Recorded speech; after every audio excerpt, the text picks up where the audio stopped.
Louis Rougier, o grande idealizador do colóquio Walter Lippmann, afirmava que o liberalismo foi a primeira mística econômica criada pelo homem. Mas o que ele quer dizer com uma mística liberal? Segundo ele, para os primeiros liberais, a ordem econômica era um tipo de ordem natural, isso é, um desdobramento espontâneo de leis divinas e naturais. Desse ponto de vista, portanto, a razão humana deve agir de forma passiva.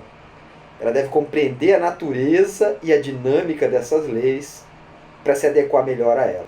Por conta disso, a teoria do laissez-faire dos fisiocratas e da escola de Manchester sempre advogou que o Estado não deveria interferir ou interferir ao mínimo nos assuntos econômicos, para não ferir essa lei natural. E essa concepção estava baseada numa espécie de otimismo metafísico que converteu os místicos do liberalismo em observadores passivos da cena política. Esse otimismo metafísico bloqueou o caráter crítico do liberalismo, porque, como se sabe, o liberalismo nasce de uma crítica ferrenha ao absolutismo e à razão de Estado.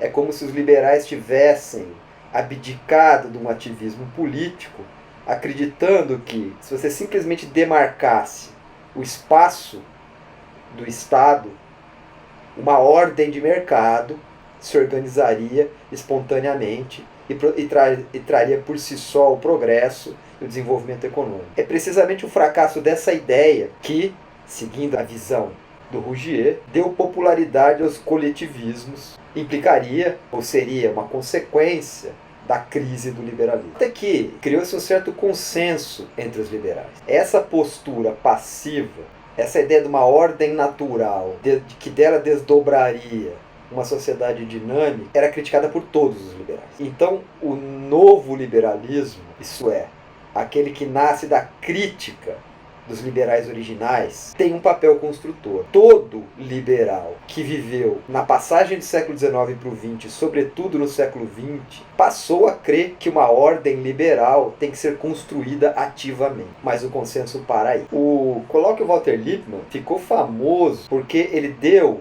as primeiras mostras de uma tensão no seio do pensamento liberal que desde então só se exacerbou. Que tensão é essa? Em um polo se situaram os liberais, que se definiam como os grandes reformadores sociais. Qual era a posição desses liberais? A liberdade só é possível em condições de equidade, ou seja, onde as pessoas partem mais ou menos com as mesmas condições.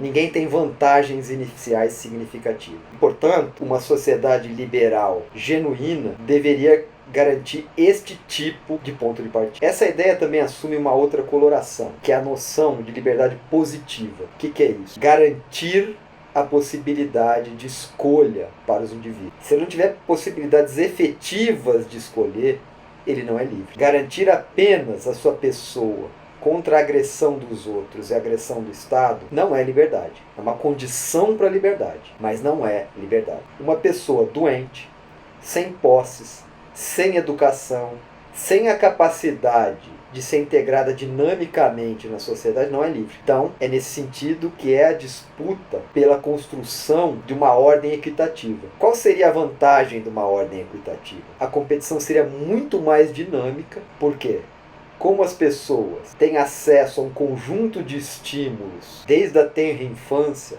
elas podem desenvolver o seu potencial máximo para a sua aptidão principal. Então as pessoas escolheriam naturalmente, seguindo o caminho das suas aptidões. Como há poucas barreiras de entrada em tudo, os mais aptos escolheriam as funções onde eles levam vantagem. Seria uma concorrência equitativa que beneficiaria a todos. Essa é um pouco a ideia. Concorrência como equidade. E uma ordem, então, fundada numa liberdade positiva.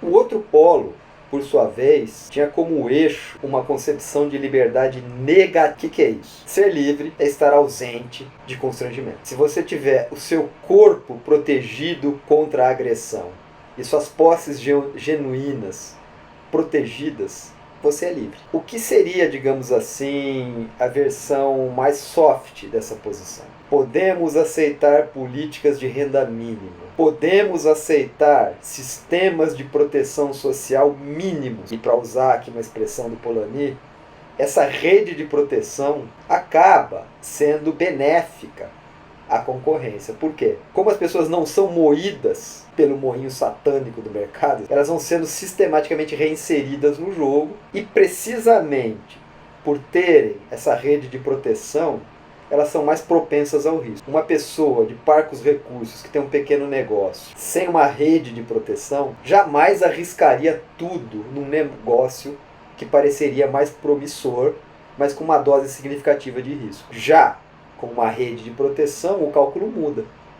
Talvez valha a pena arriscar. Se eu fracassar, eu perco um pouco, mas eu não caio numa situação de indigência. Eu caio nesse mínimo que garante a preservação da concorrência mínima. Então aí nesse polo também a ideia de uma sociedade da concorrência, mas uma sociedade onde o que você tem que pensar é num piso para que as pessoas sejam minimamente competitivas. Daqui para cima, o céu é o limite. Essa é a grande tensão no pensamento liberal. O fato é que a era da catástrofe, uma expressão muito inteligente, construída pelo Hobsbawm, simplesmente saturou as pessoas. Elas queriam um mínimo de proteção. Então, quando a Segunda Guerra Mundial acaba, havia um consenso generalizado de que políticas de transferência de renda e de proteção social eram bem vistas, inclusive pelos conservadores. Mas o que vai acontecendo com o tempo? Vai ficando claro que essas políticas de transferência de renda, elas não enfrentavam obstáculos estruturais como o racismo, o sexismo, melhoravam a posição, não resolviam o problema e não garantiam uma sociedade equitativa. Então, esse flanco reformista social percebeu que era necessário, além das políticas de transferência de renda, transformar significativamente as relações interpessoais. Ou seja, não bastava o planejamento econômico, uma orientação redistributiva. Era necessário remodelar o homem, mudar as relações familiares, organizar e penetrar no discurso sobre a realidade, para você conseguir destruir esses obstáculos a uma sociedade equitativa. Quando esse movimento começa, aqueles liberais, que podemos chamar de neoliberais, que estavam percebendo a situação adversa, estavam aceitando até, em algum grau, os sistemas de transferência de renda, eles partem para o ataque. Olha, isso é inadmissível. E aí, o livrinho O Caminho para a Servidão, do Hayek, publicado logo no fim da Segunda Guerra Mundial, volta a ter força. O que ele dizia lá? Você começa planejando a economia, depois você vai querer planejar as relações interpessoais. A hora que você viu, você está numa sociedade totalitária. Então, aí é que foi a grande inflexão. Isso ocorre entre 1968 e 73, que é, na verdade, o apogeu da luta pelos direitos civis nos Estados Unidos, uma reviravolta gigantesca na geocultura da economia mundo, e, nesse momento, essa vertente chamada de neoliberal começa a partir para a ofensiva. Então, uma das coisas interessantes para se observar no pensamento liberal é o modo como essas tensões vão se transformando ao longo do tempo e se combinando com forças que estão claramente fora do campo liberal, como é o caso do conservadorismo. Precisamente quando o movimento foi no sentido de moldar o homem, transformar ativamente, e claro, passando pelo Estado, as relações interpessoais, aquele liberalismo, neoliberalismo, defensor da esfera privada, da liberdade centrada na esfera privada, e na proteção do indivíduo frente à tirania da maioria, encontrou no conservadorismo um aliado natural. Então esses são os grandes movimentos. E agora, estamos num período de grande confusão e de grande fragmentação entre as forças políticas.